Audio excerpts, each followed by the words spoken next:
Bonjour à tous. Aujourd'hui, nous sommes le vendredi 10 octobre 2025 et nos chers amis Trita Parsi et l'ambassadeur Chas Freeman se joignent à nous aujourd'hui. Bon retour parmi nous.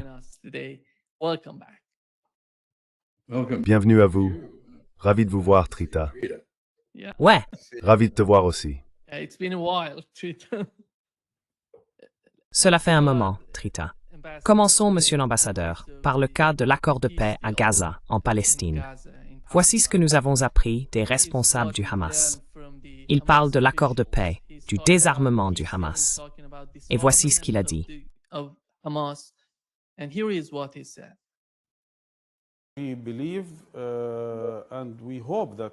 Nous croyons et espérons que le président Trump continue d'intervenir personnellement et d'exercer une pression maximale sur Netanyahou afin qu'il remplisse ses obligations. D'abord, conformément à l'accord, et ensuite, selon le droit international en tant que puissance occupante. Car je pense que sans cette pression, sans cette intervention personnelle du président Trump, cela n'arriverait pas. Nos armes ne seront remises qu'entre les mains d'un État palestinien et nos combattants pourront être intégrés à l'armée nationale palestinienne. Avant cela, personne n'a le droit de nous refuser le droit de résister à l'occupation par tous les moyens.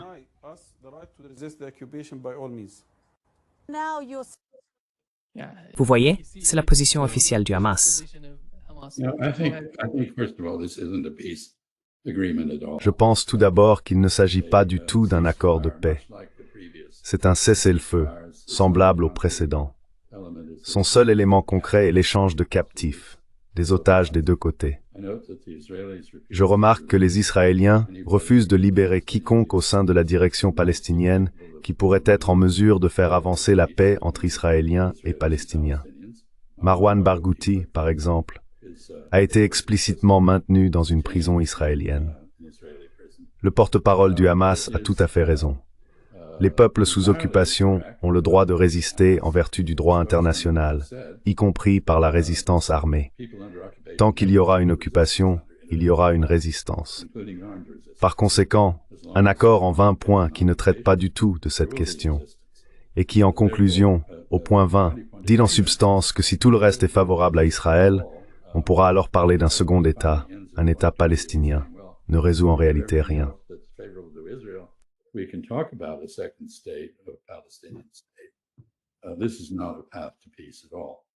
Ce n'est pas du tout un chemin vers la paix.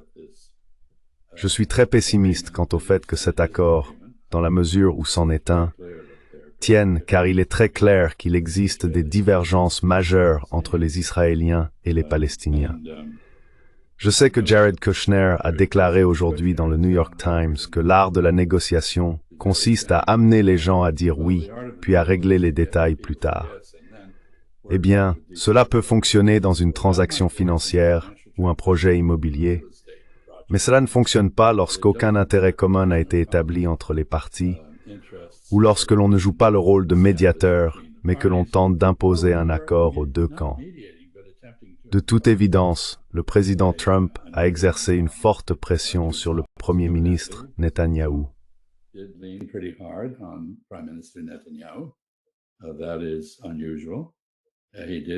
C'est inhabituel, il l'a fait en privé.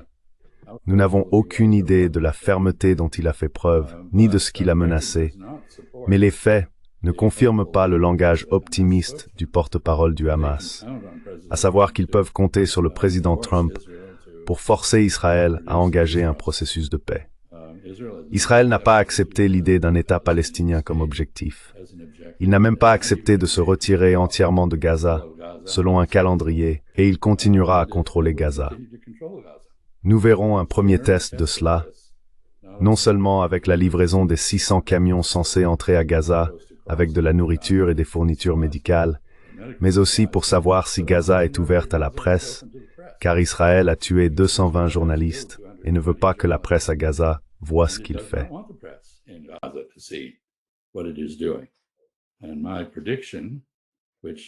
Et ma prédiction, que Trita corrigera sûrement, est qu'il y aura une violation du cessez-le-feu. En réalité, il y a déjà eu une explosion à Gaza après l'entrée en vigueur du cessez-le-feu. Mais il y aura une violation d'une manière ou d'une autre. Peut-être que ce sera le fait de quelqu'un d'autre, mais cela sera attribué au Hamas, qui a été diabolisé avec succès.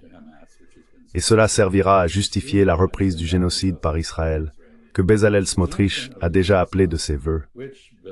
Donc je ne pense pas qu'il y ait ici un véritable accord. Je pense qu'il s'agit d'un échange d'otages, et je ne vois pas en quoi cela mènerait nécessairement quelque part. Et cela ne mènera certainement à rien si le président Trump reste redevable à ses soutiens israéliens, et comme l'a dit Benjamin Netanyahou, sous le contrôle de Netanyahou.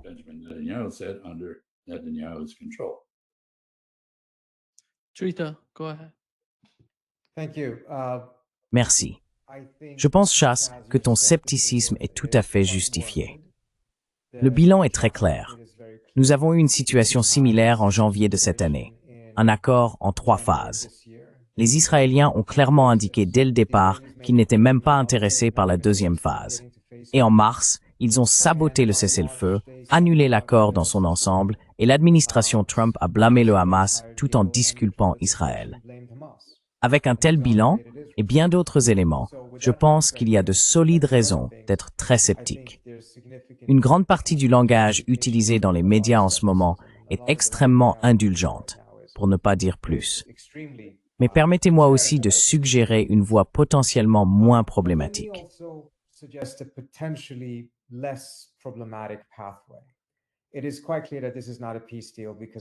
Il est tout à fait clair qu'il ne s'agit pas d'un accord de paix, car il ne s'attaque même pas à la question centrale, à savoir l'occupation. On ne peut pas avoir la paix, même dans le meilleur des cas, si tout est mis en œuvre, car on reviendrait simplement à la situation d'avant le 7 octobre, qui comportait encore l'occupation et tout le reste, c'est-à-dire les éléments mêmes qui ont alimenté le conflit dès le départ. Mais je pense qu'il y a des raisons de croire que cette fois-ci, Trump sera moins tolérant envers le sabotage israélien qu'il ne l'a été la dernière fois. La principale raison est que les Israéliens ont surréagi. Ils se sont surexposés et sont allés trop loin avec l'attaque contre Doha. Cela s'est vraiment retourné contre eux dans la région et même au sein de la Maison-Blanche, où l'équilibre du débat semble avoir changé.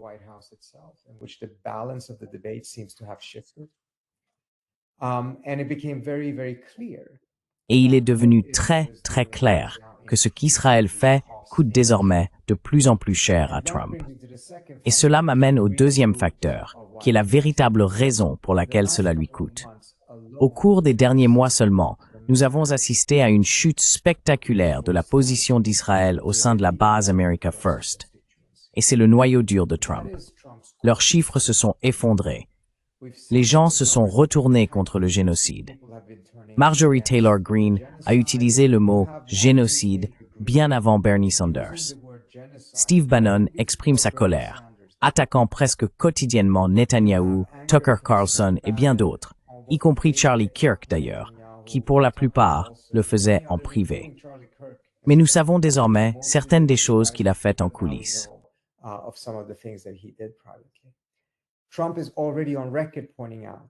Trump a déjà déclaré publiquement que cela lui coûtait. Il aurait dit aux Israéliens, « Vous ne pouvez pas vous battre contre le monde entier ». Je pense que la frappe de Doha a fini par être le déclencheur qui a tout rassemblé. Contrairement à Biden, qui soit n'a pas eu le courage, la détermination ou les tripes d'agir, soit n'a pas vu que cela lui coûterait beaucoup, même si cela lui a sans doute coûté l'élection. Trump semble avoir compris la situation et agit. Maintenant, rien n'en sortira, à moins qu'il ne maintienne la pression. Et c'est là une autre grande différence. Il est prêt à protéger Netanyahou. Biden ne l'a jamais été. Je trouve cela intéressant, car en ce moment, certains membres de l'équipe de Biden commencent à revendiquer le mérite de cet accord, affirmant qu'ils en ont jeté les bases.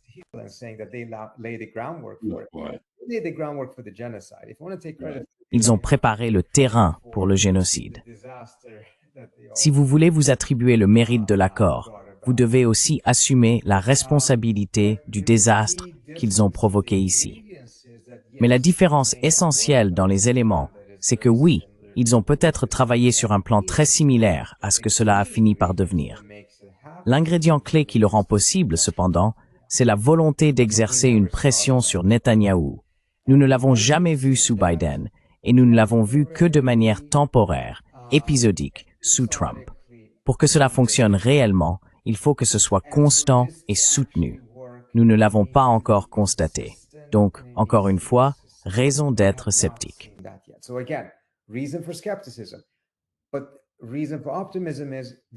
La raison d'être optimiste, c'est que cela coûte désormais quelque chose à Trump, et qu'il agit selon son propre intérêt, ou selon la manière dont il le perçoit, d'une façon qui montre qu'il n'est pas prêt à sacrifier cela pour Netanyahou ou pour les Israéliens. Cela dit, je pense qu'il faut aussi reconnaître que même si tout cela se produit, s'il ne s'engage pas dans une démarche qui traite réellement de l'occupation, alors cela nous ramène simplement à la situation d'avant le 7 octobre. Ce n'est pas un accord de paix en ce sens. Revenir au 6 octobre, sous quelque forme que ce soit, n'est pas un accord de paix. Mais c'est néanmoins une étape nécessaire pour obtenir un cessez-le-feu et s'assurer que ce cessez-le-feu devienne permanent avant de pouvoir aborder toutes les autres questions.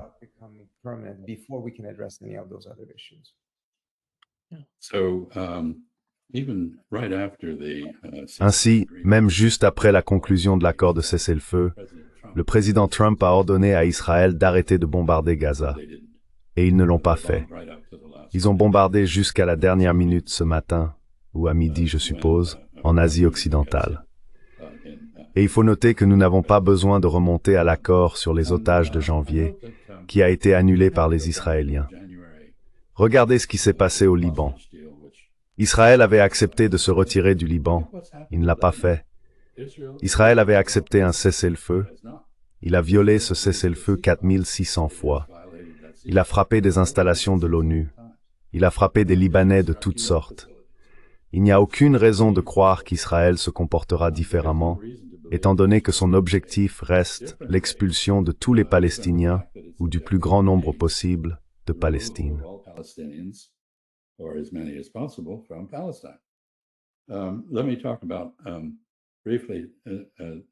Permettez-moi de parler brièvement et de soulever quelques réserves quant à votre traitement de la question de la base politique intérieure du soutien de Trump à Israël.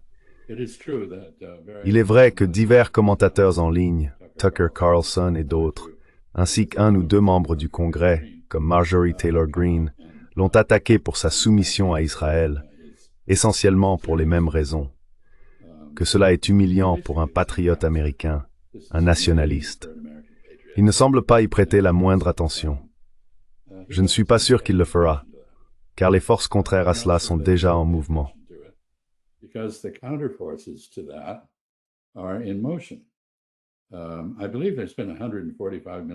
Je crois qu'il y a eu un investissement de 145 millions de dollars dans la manipulation des réseaux sociaux par le ministère israélien des Affaires stratégiques.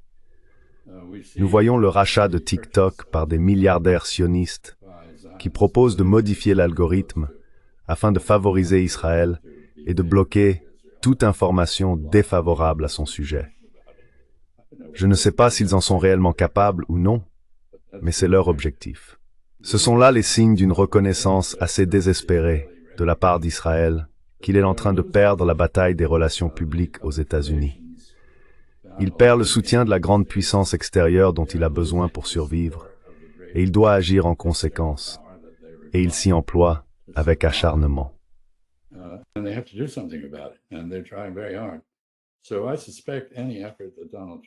Je soupçonne donc que tout effort de Donald Trump, ou toute inclination qu'il pourrait avoir à exercer une forte pression sur les Israéliens, sera vigoureusement contré par ses donateurs et d'autres personnes envers qui il est redevable.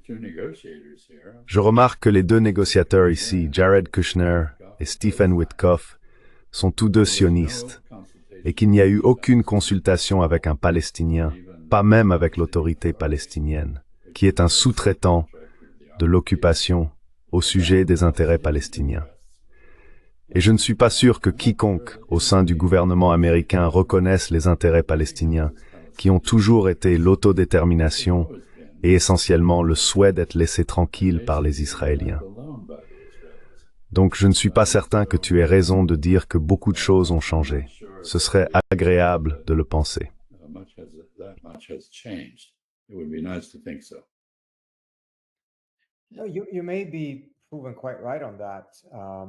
Tu pourrais bien avoir raison à ce sujet. Au bout du compte, je pense que nous voyons Trump réagir au fait que sa base commence à se distancier des Israéliens. Et bien sûr, il y a une énorme différence entre la base et les donateurs. Nous avons vu comment la classe des donateurs, même ceux qui soutiennent Trump, comprend un fort contingent de personnes comme Myriam Adelson et d'autres qui le poussent à bombarder l'Iran et à entreprendre ce genre d'action. Mais je trouve ça fascinant. Si on y regarde de plus près, il a dit à l'un de ses donateurs à la fin juillet, « Mon peuple commence à te détester. » C'est exact. D'accord.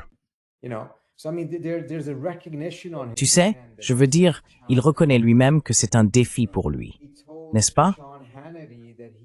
Il a dit à Sean Hannity qu'il avait dit à Netanyahou, « Tu ne peux pas continuer à te battre contre le monde entier tout le temps. » Ce qui, à mon avis, porte un message implicite. Je peux t'aider et te protéger pendant que tu choisis de te battre contre le monde entier. Cela devient un coup pour lui. Et encore une fois, cela ne veut pas dire qu'il fait un pas dans cette direction sans risquer d'être repoussé dans la direction opposée. Donc, tu pourrais tout à fait avoir raison.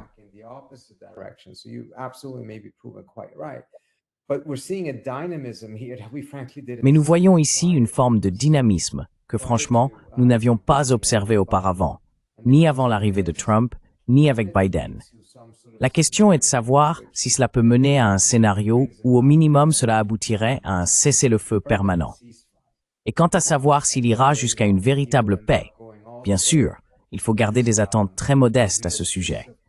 Mais mettre fin à cette guerre, à ce massacre, à ce génocide, non pas par compassion particulière pour les Palestiniens, mais parce que cela commence à nuire à ses propres intérêts. Je pense qu'il ne faut pas complètement écarter cette possibilité.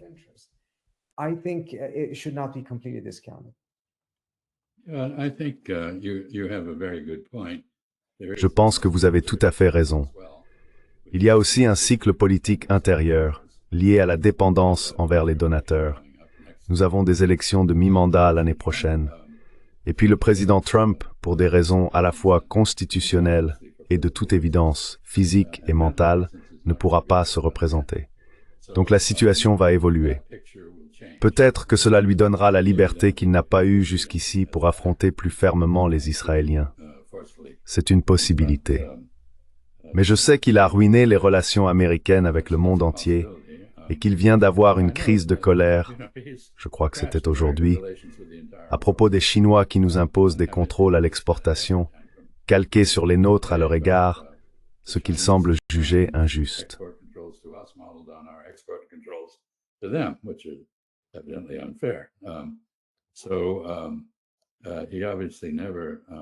Il est donc évident qu'il n'a jamais lu la version de la règle d'or du rabbin Hillel, qui dit « Ne fais pas aux autres ce que tu ne veux pas qu'ils te fassent ».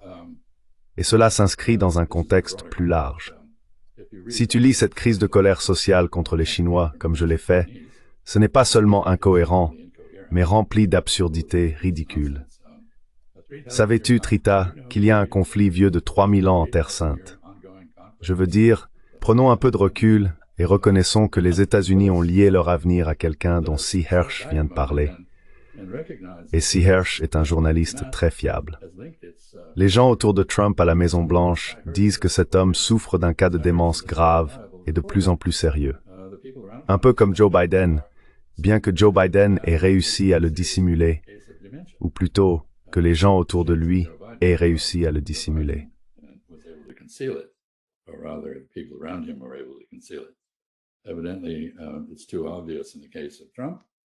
De toute évidence, c'est trop flagrant dans le cas de Trump, et il n'a pas le même type de loyauté de la part de ses subordonnés que Biden avait. Ils sont motivés par l'intérêt personnel plutôt que par l'admiration, même s'ils en ont assez. Donc je pense qu'il y a un dernier point ici, à savoir que c'est Trump. Je veux dire, il est comme l'empereur dans les habits neufs de l'empereur. Où est l'enfant qui viendra lui dire tu es nu, tu n'as pas de vêtements. Parce que tous ses conseillers lui disent « Vous auriez dû recevoir le prix Nobel », et ainsi de suite, le prix Nobel de la paix. Il y a une chronique très amusante d'un auteur français disant que l'année X, Trump remportera tous les prix Nobel et donnant les raisons pour chacun.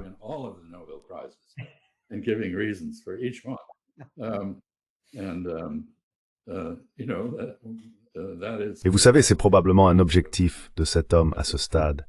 Alors à quel moment va-t-il réellement renouer avec la réalité? Il en est assez détaché.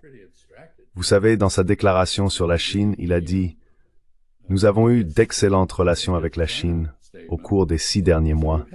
Je ne sais pas pourquoi ils ont fait cela. Eh bien, nous avons, vous savez, multiplié les efforts pour affaiblir leur économie de manière régulière. Donc, une partie de la mégalomanie et du narcissisme que nous avons tous observé est bien présente. Et je me demande comment cela influence cette question. Enfin, Trita, puisque c'est vraiment votre domaine, il y a aussi la possibilité que les Israéliens tentent une nouvelle attaque contre l'Iran dans un avenir proche. Et j'aimerais connaître votre avis à ce sujet.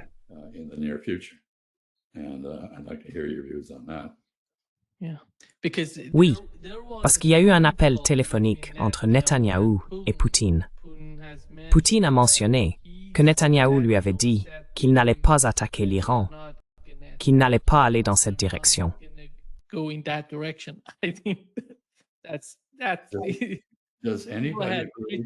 Est-ce que quelqu'un croit Netanyahou? Vladimir Poutine est-il un dupe? Je ne le pense pas. C'est donc une déclaration intéressante de M. Netanyahou, mais la réaction normale serait d'y voir une tromperie.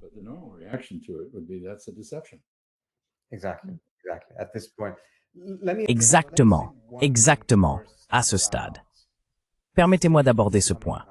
Laissez-moi d'abord dire une chose à propos des déclarations émanant du Hamas, qui misent aussi explicitement sur Trump. Je pense qu'il faut être très clair. Les membres du Hamas ne sont pas aussi naïfs. C'est une stratégie, et une stratégie née de la nécessité. Ils n'ont pas beaucoup de cartes fortes en main. Ils ont besoin d'une issue, et ils subissent une pression énorme du Qatar, de la Turquie et de l'Égypte pour accepter un accord. Et les menaces proférées par Trump également, selon lesquelles, s'il n'accepte pas, il ira de concert avec les Israéliens, sont évidemment quelque chose qu'ils ne peuvent pas simplement ignorer.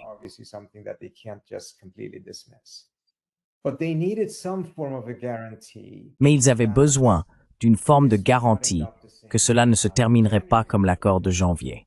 Et une telle garantie n'existe pas. Le plus proche qu'ils puissent obtenir, c'est d'essayer de faire en sorte que Trump s'approprie complètement cet accord, qu'il le personnalise à tel point qu'il devienne un moyen de dissuasion contre une éventuelle tentative israélienne de le saboter. Ce n'est en aucun cas infaillible. En réalité, cela pourrait ne pas fonctionner du tout. Mais je pense que cela reflète la position de faiblesse dans laquelle se trouve le Hamas. C'est ce qu'ils ont dû faire pour obtenir une sorte de garantie que cela ne se terminera pas par un sabotage israélien, comme cela a été le cas avec les accords précédents.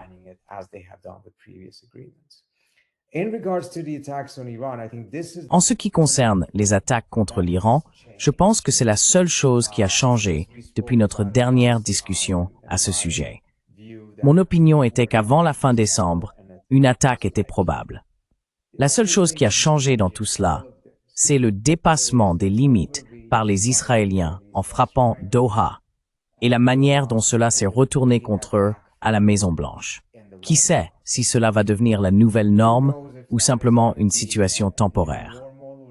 Dans un mois et demi, les Israéliens pourraient de nouveau se retrouver dans une position où ils estiment avoir la marge de manœuvre politique nécessaire pour amener Trump à accepter un nouveau cycle de guerre ici. Nous n'en savons rien. Mais pour l'instant, je pense que cela a probablement rendu les choses plus difficiles pour les Israéliens.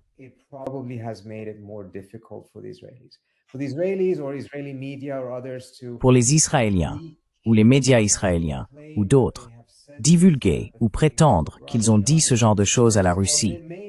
Tout d'abord, il se peut qu'il l'ait effectivement dit à la Russie, mais cela ne veut pas forcément dire grand-chose.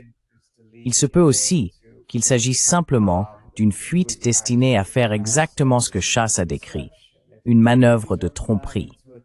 Si les Israéliens prévoient une attaque, comme je crois l'avoir mentionné la dernière fois que nous en avons parlé, ils ne vont pas l'annoncer à l'avance comme ils l'ont fait auparavant. La dernière fois, c'était tellement évident que personne, y compris les Iraniens, ne les a crus. Et cela s'est avéré être une erreur. Cette fois-ci, tout le monde les croira s'ils annoncent leurs intentions, donc ils ne le feront pas. Si cela se produit, ce sera probablement de manière totalement inattendue.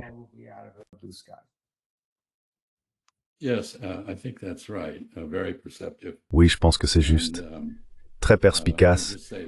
Et je dirais simplement qu'il y a un autre facteur ici dont vous avez déjà parlé, à savoir la capacité iranienne en matière de missiles, qui s'étend désormais à un essai apparent d'un missile balistique intercontinental, manifestement dirigé contre nous. Ils ont appris de la Corée du Nord que la seule réponse en matière de sécurité nationale, si l'on est attaqué ou sous la menace de quelqu'un soutenu par les États-Unis, est de pouvoir frapper directement les États-Unis. Mais le point essentiel ici est que les capacités techniques de l'Iran dans le domaine des missiles de croisière, des missiles balistiques et des drones sont tout à fait redoutables. Ils se sont retenus assez fortement lors du dernier affrontement. Je ne pense pas qu'ils se retiendront cette fois-ci. Et les Israéliens doivent être conscients que s'ils attaquent l'Iran, dans presque toutes les circonstances prévisibles, ils subiront une terrible riposte qui touchera leur population civile au moins autant que leurs forces armées.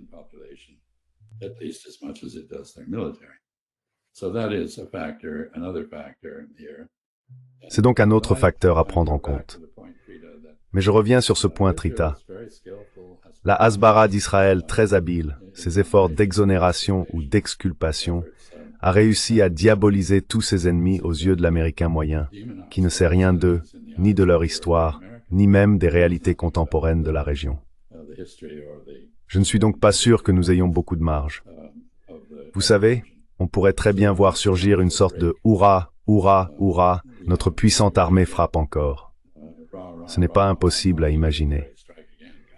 Et nous savons qu'il y a eu des mouvements de navires, de ravitailleurs aériens et d'autres mécanismes de soutien logistique destinés, je dirais, à la défense d'Israël et non à une attaque contre l'Iran.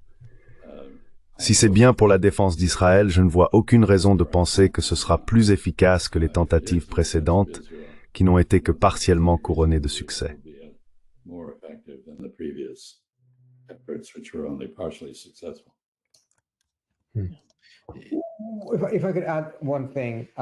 Si je pouvais ajouter une chose à ce que vous avez dit, je pense que nous avons trop peu d'informations à ce stade pour savoir si les Iraniens ont réellement testé un missile balistique intercontinental ou dans quelle mesure ce test a été réussi. Mais un facteur dont nous devrions être conscients, c'est qu'il est très probable que ce missile ne soit pas destiné à frapper le territoire américain. Je pense que l'objectif plus immédiat est que les États-Unis ont retiré une grande partie de leurs moyens de la région avant d'attaquer l'Iran la dernière fois, afin de rendre aussi difficile que possible pour les Iraniens d'avoir des cibles de représailles en vue.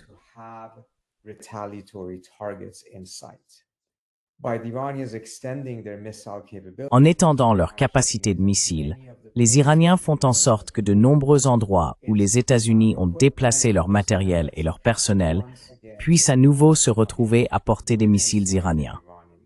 Ainsi, l'idée que les États-Unis puissent continuer à frapper l'Iran sans trop s'exposer, sans que leurs troupes, leur équipement ou leurs bases soient vulnérables, devient plus difficile à soutenir à mesure que la portée des missiles iraniens s'étend.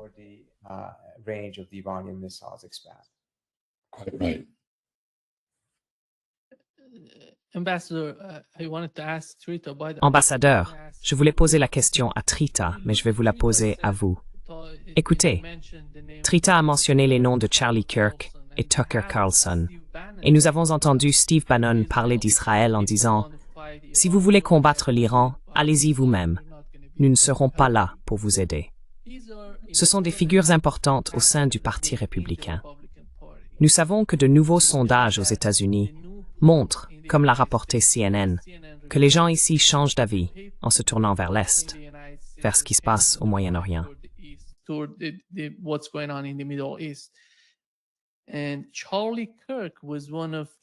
Et Charlie Kirk faisait partie de cela, comme l'a mentionné Tucker Carlson.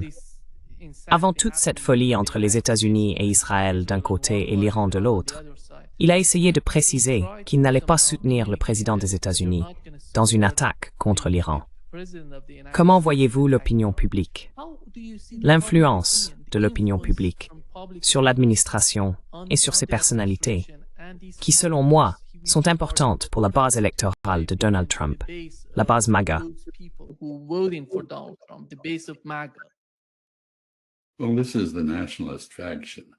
Eh bien, c'est de la faction nationaliste de MAGA dont vous parlez.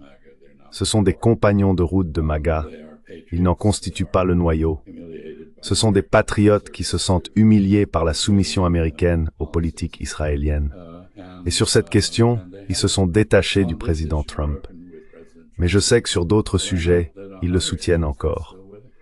C'est une sorte de fracture très compartimentée. Nous venons de voir sur la BBC, Tucker Carlson prononcer une longue diatribe essentiellement raciste sur le fait que les États-Unis étaient si heureux lorsqu'ils étaient entièrement blancs et chrétiens, et que maintenant ils ne le sont plus, que tout s'effondre, et ainsi de suite.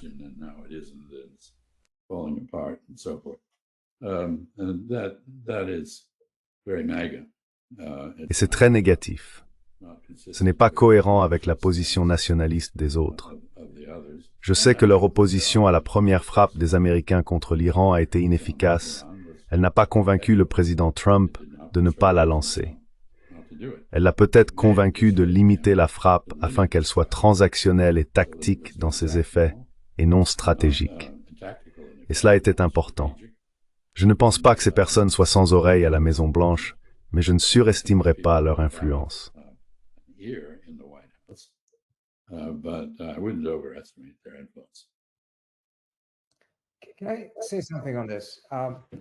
Puis-je dire quelque chose à ce sujet? C'est vrai, ils ont perdu. Et c'était un combat très, très intense. Ce qu'il est important de reconnaître avec Chas, c'est qu'ils étaient la seule autre voix. La voix à laquelle la Maison-Blanche prêtait essentiellement attention provenait soit des éléments néoconservateurs autour de Rubio, soit de l'autre côté de cet autre groupe, les restrictionnistes, certains partisans de l'America First, qui s'y opposaient. C'étaient les seuls. Personne d'autre ne comptait vraiment. L'establishment démocrate, évidemment, cette administration s'en moquait complètement, tout comme de ces mouvements. Donc c'est la seule autre force qui existe actuellement dans la configuration politique de Washington pour s'y opposer.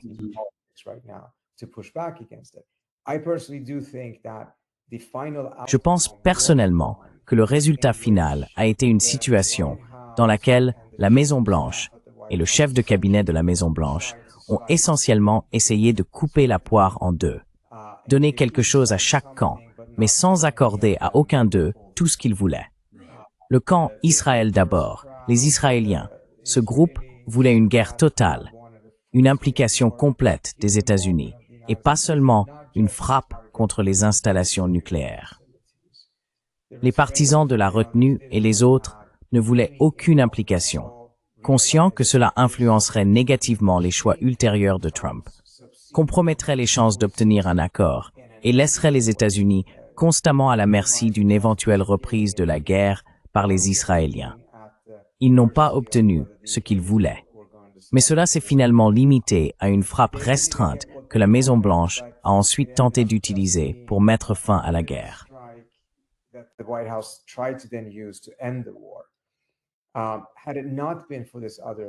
S'il n'y avait pas eu cette autre force, nous serions probablement dans une situation bien pire que celle dans laquelle nous nous trouvons actuellement. Au cours des derniers mois, ce groupe a été en recul. Ils ont perdu beaucoup de batailles. C'était franchement assez choquant de voir à quel point ils en ont perdu autant jusqu'à présent. Puis sont venues les frappes de Doha. C'est à ce moment-là que l'équilibre s'est de nouveau déplacé. Est-il suffisamment déplacé? Probablement pas. Mais il l'a été assez pour que la Maison-Blanche agisse et prennent une initiative que personne ne s'attendait à la voir prendre. Mon organisation travaille en étroite collaboration avec certains des pays de l'ONU qui préparaient la conférence sur la création d'un État palestinien, dirigée par les Saoudiens et les Français.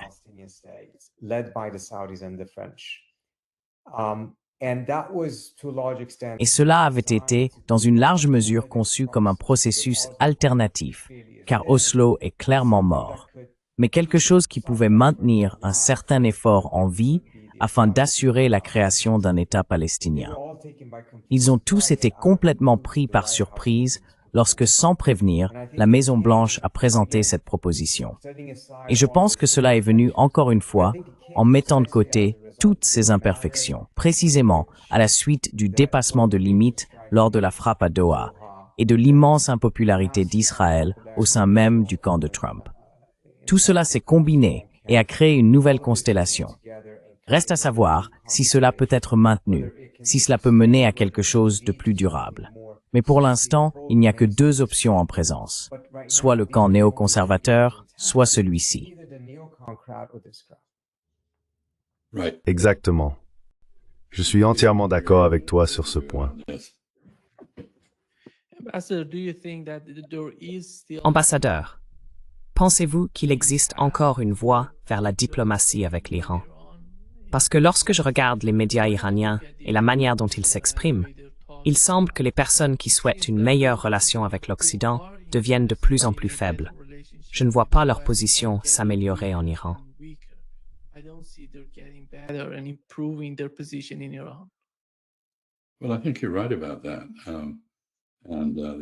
Eh bien, je pense que vous avez raison à ce sujet.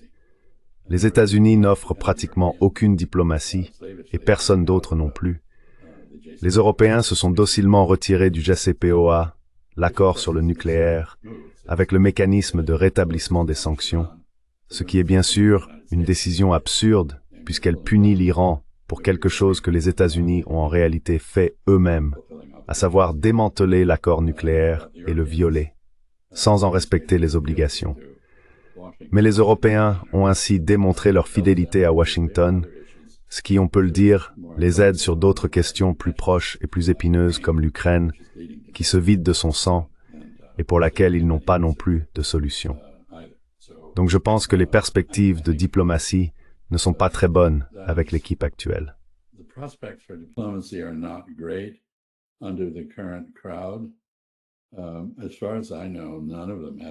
Autant que je sache, aucun d'entre eux n'a d'expérience, à part ces quelques premières rencontres avec les Iraniens à Mascate et à Rome, ni de réelle connaissance des Arabes ou de la région, en dehors de ce qu'Israël leur a servi à la cuillère.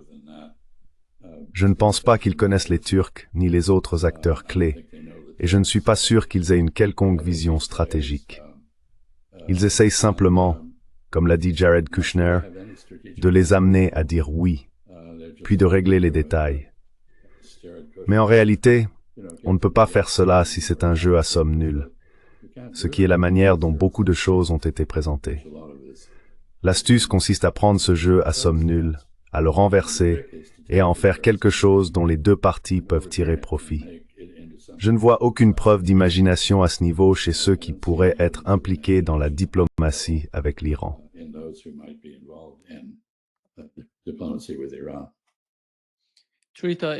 Trita, la situation de l'Iran avec l'Occident, en particulier avec les États-Unis, pousse-t-elle l'Iran à se tourner vers l'Est? Et jusqu'où pensez-vous qu'ils iraient dans cette direction?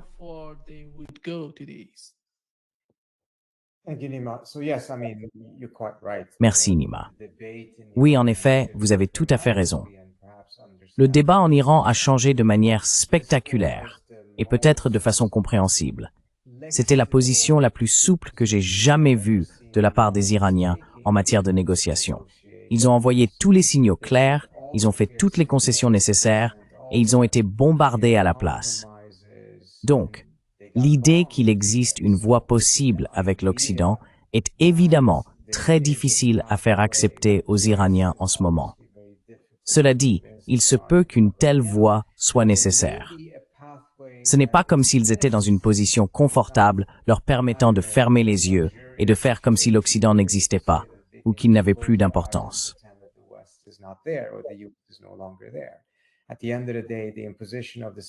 Au bout du compte, l'imposition des sanctions prévues par la loi sur le personnel va leur poser certains défis, et ils devront y faire face d'une manière ou d'une autre. Personnellement, je pense pour l'instant, j'ai vu certains rapports selon lesquels Trump affirme qu'il y a eu des discussions avec les Iraniens, mais je n'en suis pas si sûr. Je crois que la diplomatie ne devrait peut-être pas être poursuivie en ce moment.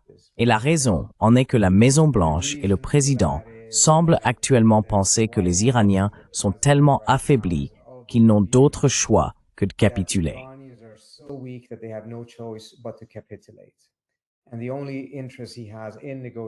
Le seul intérêt qu'ils trouvent aux négociations est essentiellement d'obtenir leur capitulation par écrit. Je pense que c'est une lecture totalement erronée de la situation. Les Iraniens ne vont pas capituler. Cela ne veut pas dire qu'ils sont en position de force, ni qu'ils ne se trouvent pas dans une situation très précaire. Mais la capitulation n'est pas une option, ni sur la question nucléaire, ni sur aucune autre. Donc, si l'on s'assoit à la table maintenant, et que l'attente de Trump est, eh bien, soit il capitule, soit je devrais revenir à l'action militaire. Alors, dans les circonstances actuelles, ils ne capituleront pas, et il sera en pratique poussé à recourir à une action militaire.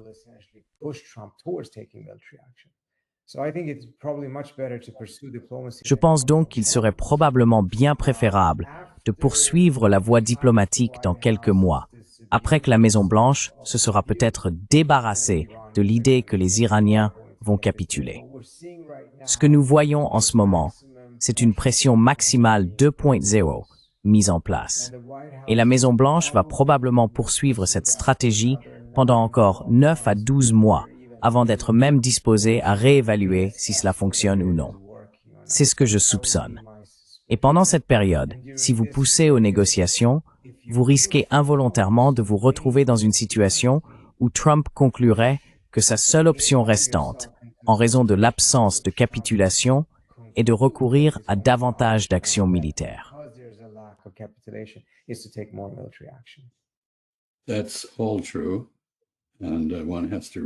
Tout cela est vrai. Et il faut se rappeler l'exemple de la pression maximale exercée sur Pyongyang, sur la Corée du Nord, et les résultats que cela a donnés. Je dirais que l'Iran est un État-civilisation très fier. Il ne va pas capituler. Trump et son entourage se trompent dans leur évaluation du rapport de force dans la région. Et pendant que nous en parlons, il faut prêter attention au fait que le rapprochement entre les Arabes du Golfe et l'Iran se poursuit, tout comme celui entre l'Égypte et l'Iran. L'Iran aurait également conclu un achat d'armes auprès de la Turquie, qui est un allié de l'OTAN, mais plutôt indépendant, en totale indifférence aux efforts américains visant à imposer des sanctions automatiques contre l'Iran.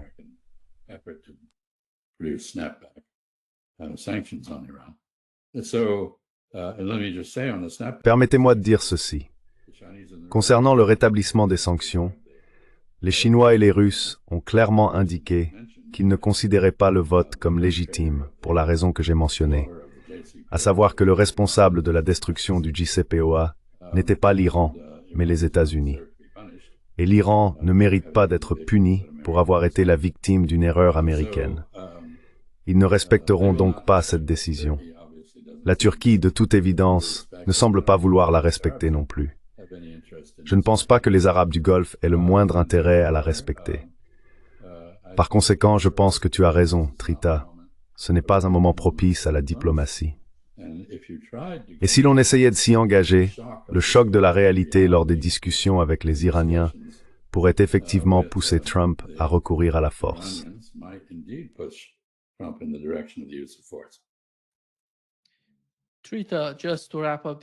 Trita, juste pour conclure cette session, pensez-vous que l'Iran est en train de modifier d'une manière ou d'une autre la grande stratégie de la République islamique à l'égard des États arabes de la région? Et comment cela a-t-il évolué jusqu'à présent?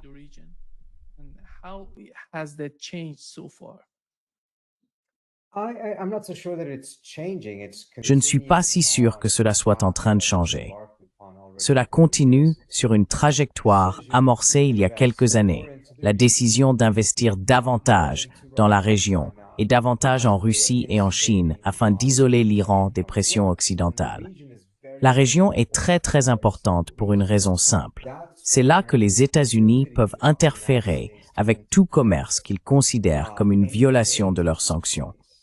Même si ces sanctions ne sont évidemment pas des lois entre l'Iran et l'Irak.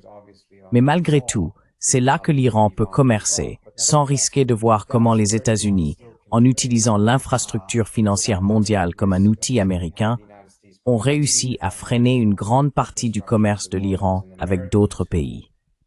La région est donc très importante, et elle le sera encore plus à l'avenir qu'elle ne l'était auparavant. Et je ne vois pas de changement de trajectoire, je vois une intensification d'une stratégie déjà existante.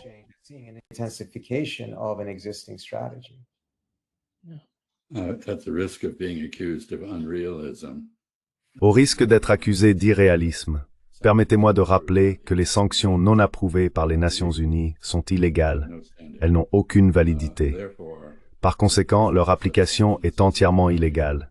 Un exemple du principe selon lequel la force prime le droit. Elles n'ont aucun pouvoir de persuasion. Elles irritent, agacent et aliènent les autres au lieu de les inciter à soutenir la politique qui les sous-tend. Enfin, en ce qui concerne les relations dans le Golfe Persique, les côtés Est, Ouest et Sud du Golfe sont d'immenses sources de capitaux et de technologies. Il existe là une complémentarité naturelle. L'Iran dispose d'une population très intelligente et bien éduquée, d'une main-d'œuvre solide, et il a désespérément besoin de davantage d'apports en capitaux et en technologie. Il ne les obtiendra donc pas uniquement de la Chine et de la Russie. Il les obtiendra de l'autre côté du Golfe, à mon avis, quoi que fassent les États-Unis. Et cela, à son tour, mettra à rude épreuve la relation des États-Unis avec les pays du Conseil de coopération du Golfe.